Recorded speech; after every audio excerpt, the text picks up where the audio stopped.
Well, everybody, it was at this spot, actually on this couch right here, on March 20th, 2020, that I began the undertaking of reading a Glastonbury romance, and it was the very beginning of the pandemic. In fact, it might have been the first day or the day prior to when everybody was shut down, because I was a little I could sense something was happening, and I kind of went into hibernation mode a little earlier than everybody. So it's 208 days later, and the world is still in a pandemic. But Glastonbury romance is completed, and this is the bookmark I used from my I think it was a Zen calendar from Wednesday, April 9th, 2003. And it's a quote from Ayn Rand. To demand sense is the hallmark of nonsense. Nature does not make sense. Nothing makes sense. From Ayn Rand, of all people. But, it kind of fits in with Glastonbury, the moral, if you will, of Glastonbury. Very chaotic world it is. And in the back, I have some notes. These were things I was thinking about, 208 days ago. Plague bringers. Don't forget to make my videos public. And I was grading for a class, and I had to give an extension to somebody. So, my first video had 149 hits, maybe because originally I was kind of selling these as ASMR, and then I stopped saying ASMR because, my voice rises too much and I swear and everything else, so I stopped doing that. But maybe I should start doing that again. So I kind of started reading Glastonbury romance as a lark, as a kind of like a joke, or like, a comedic response to a chaotic and scary world. I thought, I'll start reading this boring, impossibly long book. It'll be a funny thing to do through the hours. Hoping it would be kind of calming too, in a way, and kind of lull people to sleep. But eventually it just became something for me to do, And I thought I'd only be doing it for like 2 weeks. 2 weeks, then, the quarantine would lift and we could all go back to our jobs. I could, burn the book in a bonfire party or something.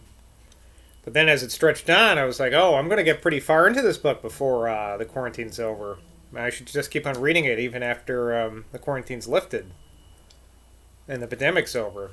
And then, the quarantine kind of lifted, I guess. But I kept on reading it. And then it became clear I was going to finish it, and we'd still be in a pandemic. And frankly, that's kind of weird and upsetting to me that I'd finished this book that seemed impossibly long, but step by step I got through it. So I guess there's some moral there, right? And we're still in a pandemic. And I originally read it, thinking it was just kind of a boring book, but it wasn't. I get into it. It's kind of an interesting story, and it's certainly not something that kind of calm you down. There's lots of crazy stuff going on in it. The spectrum of human emotion is going on. There's a cast of thousands, class drama. It's like Downton Abbey sometimes, and it's some mystical stuff is happening. So it wasn't really something you could just read all the way through without latching onto eventually. And I liked how all the characters are morally ambiguous in a sense. Even Mr. Geard at the end is he doing the right thing? Is he just serving his own ego? And it makes sense in this world because the gods, the first cause and all that junk is very morally ambiguous. There's a good side and a bad side, right? An evil side. And the sun is involved. And at the end, we had this new character, the goddess Sybil, I don't know how to pronounce it, which kind of added another layer, which I rather liked. It reminded me of Doctor Strange or Lovecraft or something. But yeah, it was also interesting to see like the thumbnails over the past many months. I've been able to kind of record my life that way, I know approximately how long my beard takes to grow. It's like a month or so. Or approximately what time I get sick of having a beard and shave it off. So that was interesting. How many days I wear the same clothes in a row? It's like 5. But I try to do 3 to 5. So all that stuff's been interesting.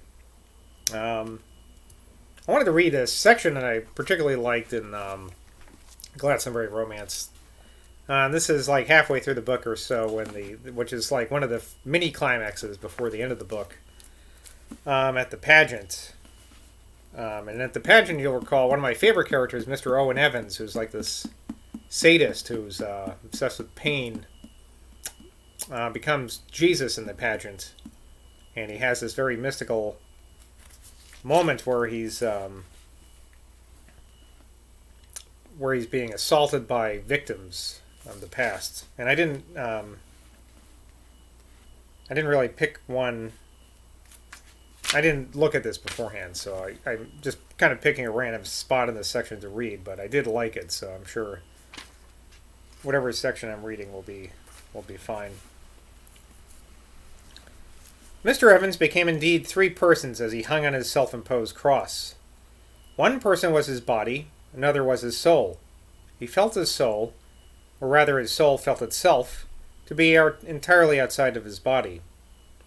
This phenomenon was to him, as he hung along there, looking down in the vast crowd, as much of a definite, concrete experience as the pain itself. The pain became a third person, and the soul of Mr. Evans kept urging on the pain.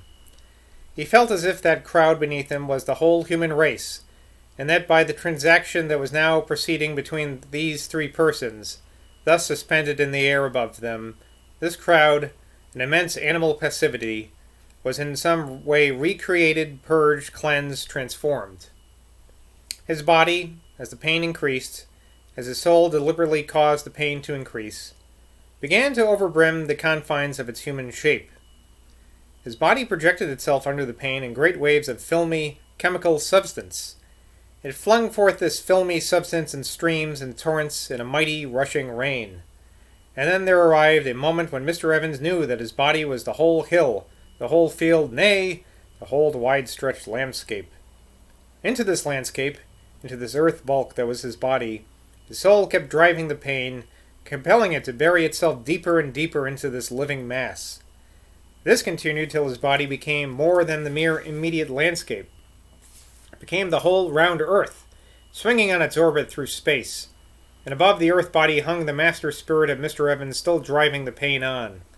He was the Zeus and Prometheus and the vulture, all 3 linked together indestructibly together. And at all the while a triumphant ecstasy poured down from him like a bloody sweat. Nor must it be supposed that Mr. Evans' rational mind, that portion of his consciousness that indulged in activity apart from pain or pleasure, was paralyzed all this whole. Those 2 manners, which John Crow had noted as long ago at their encounter at Stonehenge as peculiar to the man, were not superficial. They represented the workings of his deepest nature. His pedantry, as people called it, was as much heightened by his present suffering as was his imagination. As other men visualized their past lives at the moment of drowning, foreshadowing, huh? So Mr. Evans, in the midst of his anguish, even while he identified the substance of his flesh with the whole, round earth, from which it was projected, was intensely aware of the peculiar history of the spot beneath him. The pain he endured turned his pedantic inquisitiveness into a living medium, acutely sensitive, quiveringly receptive, through which the whole history of Glastonbury began to pour. Oh, this is the part I like, so I gotta keep on reading. Glastonbury seemed to have waited for the sacrifice of Mr. Evans to exhale upon the air its darkest and most terrible secrets. That no one heard these secrets except the man himself, who was the medium for them, mattered nothing to these singular revenants. They found Mr. Evans's anguished entity suspended above their soil of that historic spot, and they seized upon it, just as a horde of wild and gusty winds, blown here, blown there, might seize upon an Aeolian harp hung aloft in a lonely place. Thus it came about that another pageant, much more grim and much less romantic, that the one that had been played that day passed through Mr. Evans's brain. King and prelates, saints and sodomites, madmen and monks, whores and nuns, people executed and people imprisoned, together with a woeful procession of common, nameless people, upon whose toil and hungers others lived, streamed in a wild torrent of heads, and faces and arms and limbs, through the tormented consciousness of Mr. Evans. And the crowd was not only human, they lay out one of the worst horrors of it. Mingled with the human torrent were other living things, animals, birds, and even fish. All the eyes that in the long history of the place had looked in vain into those of the killer. All those tormented eyes gathered now about Mr. Evans, and it was all connected with his deadly, his irremediable vice. The figures that flooded his brain were all torturers or victims, every one of them. And all the things grew and grew upon him. As he hung there, all the victims flowed into one and became one, and all the torturers flowed into one and became one. Then it came about that between Mr. Evans and the torturer, and this one victim, who yet was all victims, a dialogue arose, so that from their divided localities in space they addressed each other. From their horrible association in time, they answered each other. And then, I'll spare you the rest, but a nice little dialogue appears that's very metaphysical and weird, and I just, liked what was going on there. It was different, and Powys, or however you pronounce his name, comes up with a lot of interesting ways of saying stuff. And, he's funny, too, sometimes. I think intentionally. So, it's got the whole gamut. It really is a romance. It has the whole gamut of the human condition in it. So, it's a remarkable book. And I know I didn't read it very well. Sometimes I'm phoning it in, going through the motions. And that's another thing I liked about it. It gave me, gave me at least one schedule in these weird times, one commitment to doing this every day, even if I was off. Even if I had a good day or a bad day or a sad day. And looking back, I can't even tell now what kind of day I was having most of the time. If I had heard bad news or what was going on. So I guess that's good. But, obviously there's times where I'm trying to read it better, and there's other times where I'm just like, mumbling over my words. So maybe this isn't, the best way to approach Glastonbury or reading, but, it's kind of therapeutic for me. So that's nice. And sorry for mispronouncing a lot of stuff, including probably the author's name, but that's just the way I am. And I'd love to go to Glastonbury someday and see this whole world. That'd be very fascinating. And apparently Powys is from upstate New York, which is a little closer to me, so maybe someday I can check out some of that stuff.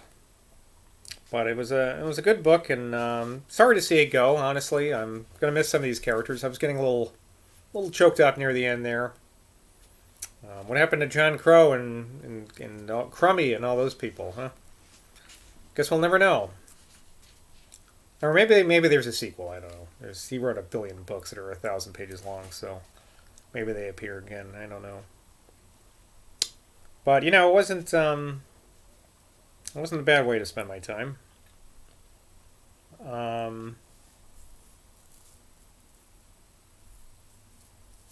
Yeah, I don't know what else to say about it right now. Gave me something to do. But now I'm going to start another book. And so, like I said, I was looking for something a little bit more boring, dry, just something to kind of just read and take you to another dry, Dullsville, and this was a little too depressing, a little too dramatic, too existential. Very, very erotic, by the way, for the time. Very, a lot of gay characters, which I thought was interesting. But I need something a little more dull. So the next book I'm going to read every day or so. Every day. Starting on Sunday. So then that will be day 210... No, 211, I guess. No, I got to start in 211. So whenever that is. That's either Sunday or Monday. I can't do the math right now. So I can do the math easier on. So that'll be part 1 of the next book. But for me, that'll be part 1 plus 210 days, so I know exactly how long it's been since the pandemic started. Anyway, the next book I'm going to read is Boswell's, dun dun dun dun, drumroll, Boswell's Life of Johnson. Now, this book is actually, I think, longer than Glastonbury Romance. If you don't count the indexes, it's 1,400 pages long. So I really hope this gets us through the pandemic. But if it doesn't, well, I'll read the Bible next, I guess. But, so I'm going to keep on reading, I think, every day until I feel safe to go inside a store without a mask or go to a party or something. So I don't know when that fucking will be, but keep on reading every day until then. And even after that, probably, because I'll want to finish the book. And then I might burn these books. I don't know. I don't know what I'll do with them after that. But I think this will be the nice kind of boring book. And the reason I chose this is, number one, I have it for some reason. I don't even know why I picked this up. But also, I think long ago, when I was in college back in the day, I remember my English teacher, who was actually the head of the department, I think, and I just hated this guy. He always was quoting from Boswell's Life of Johnson, like everybody should have fucking known what the hell that was. So, and now he's dead. So, but I'm gonna read this book to see what he was talking about, because he was always referencing it. So I hope to see you there while I'm reading Boswell's Life of Johnson. I'm going to take a couple days off just to make it to 210, so it's easier to do math in my head moving forward. And I hope you'll follow along with me, but if not, that's okay, because I'm really just doing these for myself, I guess. But yeah, we'll see. I really don't know much about it. I mean, I know who, on the basic level, who. Well, I'll read you the back today. That's a little tease. Boswell's Life of Johnson, edited by R.W. Chapman, a new edition corrected by J.D. Fleeman. Boswell's classic, see, it's a classic, Life of Johnson, first published in 1791, is, as C.B. Tinker observes in his introduction to this edition, in subject at once heroic and picturesque, in method at once novel and definitive, a contribution to the literature of the world. R.W. Chapman's edition, first published in the Oxford Standard Authors Series in 1904, revised and reset in 1953, and often reprinted, offers the student and general reader a plain text of the work based on the third edition of 1799, the last in which Boswell had a hand. The annotation is for the most part Boswell's own. I'm already falling asleep, this is great. The present edition, however, reflects the work of a number of eminent Johnsonians. Dr. L.F. Powell's edition of Birbeck Hill's vast commentary has made it possible to identify, in footnotes, many persons mentioned anonymously in the text. For the 1953 revision, R.W. Chapman supplied translations of the Greek and Latin quotations, corrected certain textual errors and misreadings, and revised the index. And for the reprint of in Oxford paperbacks, Dr. J.D. Freeman, Fellow of Pembroke College, Oxford, has made further corrections to bring text and notes into line with the most recent scholarship. Cover illustration, Johnson in his traveling dress, a detail from an engraving by Thomas Trotter, 1786, in the British Museum. So yeah, that sounds very stimulating. Now, one trouble with this one will be there's footnotes, and I don't really know how to go back and forth between those, but who cares, right? So yeah, Boswell's Life of Johnson. So, that'll be fun, huh? And then I'll have read these two thick books at some day. Day by day, right? Well, one last time, I'll see you in Glastonbury, and after my vacation, I guess my vacation of a couple days, I'll see you in Boswell. I don't even know what to call it. See you in Johnson? No. See you in Boswell. Ta-ta. Cheers.